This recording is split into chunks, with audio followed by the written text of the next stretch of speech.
তারপর তুমি যদি সিদ্ধান্ত না নিতে পারো গেমিং কমিউনিটিতে কাকে সাপোর্ট করতে হবে আর কাকে সাপোর্ট করতে হবে না, তাহলে আমি তোমাকে বলবো যে কাউকে হ্যাকার বলা এবং না বলার অধিকার তোমার নেই। আর এই ভিডিওর লাস্টে গেমিং কমিউনিটির সবচেয়ে বড় দুজন রোস্টার অর্থাৎ আই এম সজীব এবং অ্যাডভান্সকে নিয়ে আমার দুইটা কথা থাকবে, সেটা কিন্তু অবশ্যই তোমরা মনোযোগ দিয়ে শুনবা। তো চলো আজকের এই ভিডিওটি স্টার্ট করা যাক। ওকে, ভিডিও ফার্স্টে যে ইউটিউবার প্লাস টিকটকারকে নিয়ে আমি কথা বলবো, তার ইউটিউব চ্যানেল কিংবা টিকটক আইডির নাম এলিয়ান জিন। এলিয়ান জিন বেসিক্যালি একজন টিকটকার, তবে বর্তমানে সে কিন্তু একটা ইউটিউব চ্যানেল খুলছে। তার টিকটক অ্যাকাউন্টে আমি একটা ভিডিও দেখলাম যেখানে এডব্লিউএম দিয়ে সে কিন্তু উদুম পাদুম মারতেছে, আর সবগুলো নাকি হেডশট। সবগুলো হেডশট না হলো মোটামুটি 90% যাই মারতেছে সবগুলো কিন্তু হেডে লাগতেছে। একজন মোবাইল প্লেয়ারের পক্ষে কি এইরকম টাইপের একটা গেম প্লে দেওয়া সম্ভব? ভিডিওতে মুখ জোর করে লাভ নাই, তোমাকে আমি লাইভে নিয়ে আসবো, তুমি লাইভে নিয়ে এসে র্যান্ডম যদি এরকম ভাবে তুমি মারতে পারো এডব্লিউএম দিয়ে হেডশট, তাহলে আমি তোমাকে মেনে নেব। তুমি জিন, পরি, দরবেশ, তুমি যা বলবো আমি তাতে মেনে নেব তোমাকে। প্রথম দিকে যদিও সে স্বীকার করে না সেগুলো হ্যাক ইউজ করে গেম প্লে করতেছে, তবে পরবর্তীতে তার অ্যাকাউন্টটা ব্যান হয়ে যাওয়ার পর সে কিন্তু নিজে লাইভে সে কিন্তু স্বীকার করে নেয় যে তার অ্যাকাউন্টটা ব্যান করা হয়েছে হ্যাক ইউজ করার কারণে। চলো তার মুখ থেকে শুনবো যে এই যে গেম প্লে গুলো করতেছে হ্যাকার লেভেলের, এই হ্যাকার লেভেলের গেম প্লের রহস্যটা কি। আসসালামু আলাইকুম। এই ভিডিওটা বানানোর মতো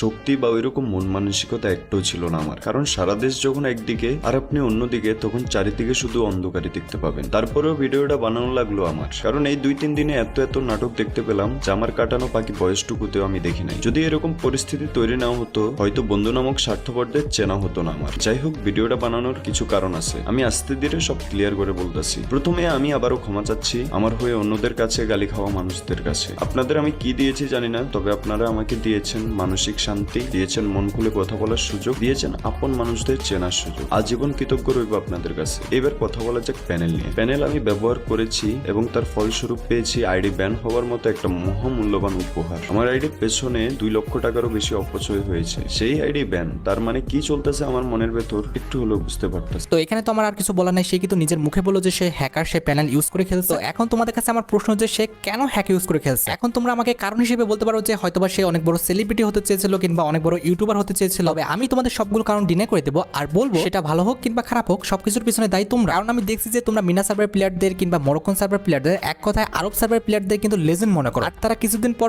এমন কিছু কন্টেন্ট নিয়ে আসে যে ভিডিওগুলো কিংবা যে গেম প্লে গুলো কিন্তু করা একজন নর্মাল প্লেয়ারের পক্ষে কিন্তু একদমই অসম্ভব। তবে তাদের ভিউজ কিন্তু মিলিয়ন যাচ্ছে, এদের ক্ষেত্রে কেউ কিচ্ছু বলছে না, উল্টারও কিন্তু লেজেন্ড মনে করতেছে। তবে হ্যাঁ, তুমি যদি এখন আমাকে বলো যে এক্সএফএফ কিংবা এই টাইপের ভিডিওগুলো যারা বানায়, যে ইউটিউব চ্যানেলগুলো বানায়, তাদের ভিডিওগুলো দেখি শুধুমাত্র তাদের এডিটের জন্য, সেক্ষেত্রে তোমাকে আমার কিছু বলা নাই, তাহলে তুমি ঠিক আছে, তুমি দেখতে থাকো। তবে তুমি যদি বলো যে তারা লেজেন্ড গেম প্লের দিক থেকে, তাহলে আমি তোমার সাথে একমত না। সবসময় মনে রাখবে, একটা নর্মাল গেম তুমি যখন দেখবা যে অস্বাভাবিকভাবে কেউ খেলতেছে কিংবা অস্বাভাবিকভাবে মুভমেন্ট কিংবা হেডশট মারতেছে, সেক্ষেত্রে সে যদি ধরা নাও পড়ে, তারপরে তোমরা 100% শিওর থাকবে যে সে কোনো ইনলিগাল প্রসেস কিংবা হ্যাক ইউজ করতেছে। এইবার তোমরা আমাকে বলো যে এলিয়েন জিন যে হ্যাক ইউজটা করছিল, এটা কি তার নিজের ভুল ছিল নাকি তোমাদের ভুল ছিল? আমাকে যদি বলতে বলো, সেক্ষেত্রে আমি বলবো যে ভাই, এগুলো সবগুলো দোষ তোমাদের। তোমরা যদি আজকে ফেয়ার গেম প্লের উপর সাপোর্ট দিতা, তাহলে তারা কিন্তু এরকম ফালতু ভিডিওগুলো কিন্তু দেওয়ার সাহসই পেত না। আর নাইম আলমের মতো এরকম সত্যিকারী লেজেন্ড প্লেয়ারদের তোমরা কখনোই হারাতা না। ওকে, এবার আমাদের লিস্টের আরেকজন যে ইউটিউবার রয়েছে তার নাম হচ্ছে মরদ777। আর মরদ777 কিন্তু একজন মিনা সার্ভার প্লেয়ার, সে 100% কনফার্ম কিন্তু একজন হ্যাকার। আর দুঃখজনক হলো বলতে হচ্ছে, বর্তমানে তার চ্যানেলের সাবস্ক্রাইবার সংখ্যা 7 লাখের উপর। প্রায় 2 বছর আগে কিন্তু সে হ্যাক নিয়ে একবার কিন্তু ধরা পড়ছিল। আর সেই সময় কিন্তু মরদ777 কে নিয়ে আই এম সজীব, আমাদের হচ্ছে সাদিকুল ভাই, অ্যাডভান্স সবাই কিন্তু ভিডিও করছিল। চলো মরদ777 যে আসলে হ্যাকার তার একটা প্রুফ আমরা আই এম সজীবের ভিডিও থেকে দেখে আসি। মরদ777 যে একটা হ্যাকার, সেটা আমি 2022 সালের মে মাসে একটা ভিডিও আপলোড করছিলাম ওরে এক্সপোজ কইরা। 2022 সালের মে মাসে, আজকের কথা না কিন্তু, প্রায় 2 বছর আগের কথা। তো এক্সপোজ করছিলাম কি নিয়ে, সেটা একটু ছোট একটা ক্লিপ তোমাদেরকে দেখাই দেই। এই যে মরদ777 এর চ্যানেল, এই যে মরদ777 এর একটা ভিডিও যেটা ওর চ্যানেলে এখনো আছে, ওই যে 459 যেটা একটা যে টাইটেল দেওয়া, এই যে অ্যালোকেট যে ইয়াটা দেখতাছো, অ্যালোকের ওই যে মাথার ওইখানে আইসা পড়ছে, এটা হচ্ছে প্যানেল ইউজ করলে অ্যালোকের যে ইয়াটা,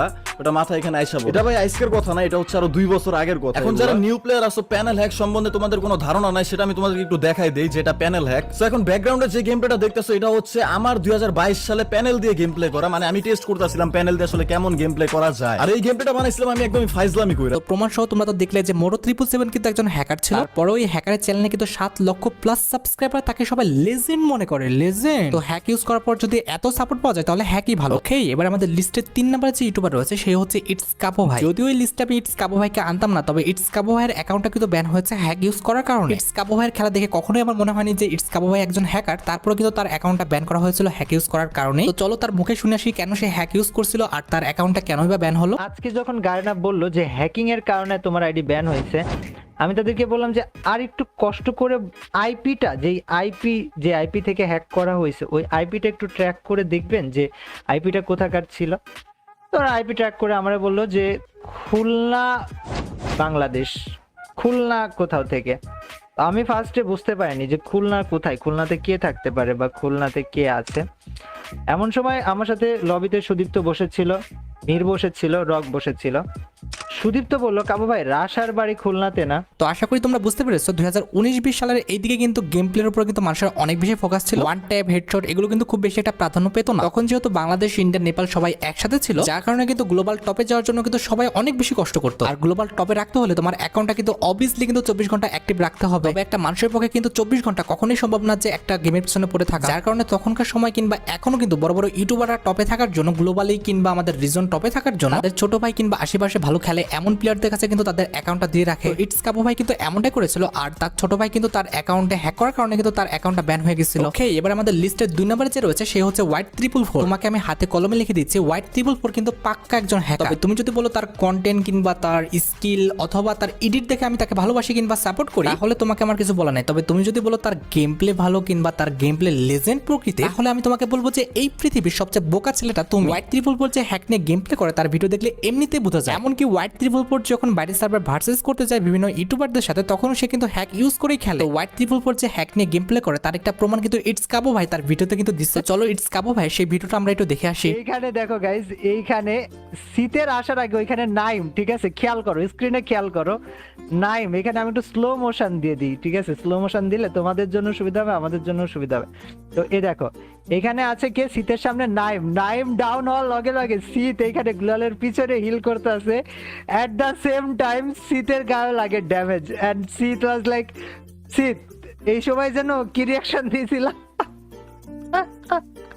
ভাই এটা। আরে আমি তখনই তোমারে বলছি না, আমি পরে দেখাবো নে জিনিসটা।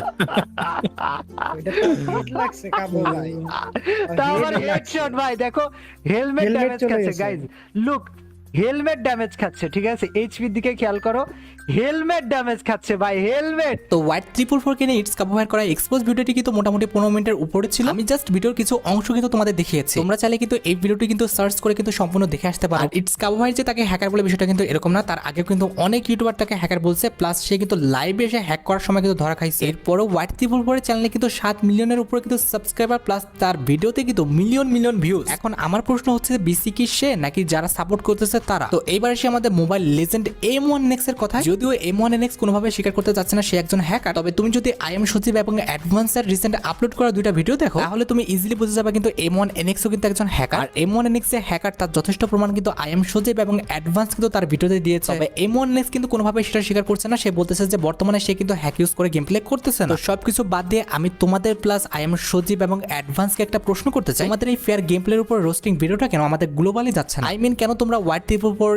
XFF কিংবা মরো 777 মতো এত বড় বড় ইউটিউবাররা যে হ্যাক ইউজ করে গেম প্লে করে এটা কেন অডিয়েন্সকে বোঝাচ্ছ না? এইসব বড় বড় ইউটিউবাররা যদি হ্যাক ইউজ করে অডিয়েন্সের মাথাটা নষ্ট করে রেখে দেয়, তাহলে বাংলাদেশিরা কিংবা ইন্ডিয়ান প্লেয়াররা কেন করবে না? দেখো ভাই, ভালো ভালো গেম প্লে দিয়ে কিংবা ভালো ভালো কন্টেন্ট দিয়ে যখন কেউ সাপোর্ট পাবে না, অপোজিটে দেখবে যে হ্যাক নিয়ে গেম প্লে করার পর বড় বড় ইউটিউবাররা সাপোর্ট পাচ্ছে, তাহলে কেন আমি কিংবা তারা হ্যাক ইউজ করবে না? বাকি সিদ্ধান্তটা তোমাদের উপর ছেড়ে দিলাম, দেখো তোমরা কি করবা, তোমরা কি হ্যাকারকে সাপোর্ট করবা নাকি ভালো ভালো যারা গেম প্লে করে তাদের সাপোর্ট করবা? ওকে, আজকের মতো ভিডিও পর্যন্ত, দেখাবে অন্য কোনো ভিডিওতে। আল্লাহ হাফেজ।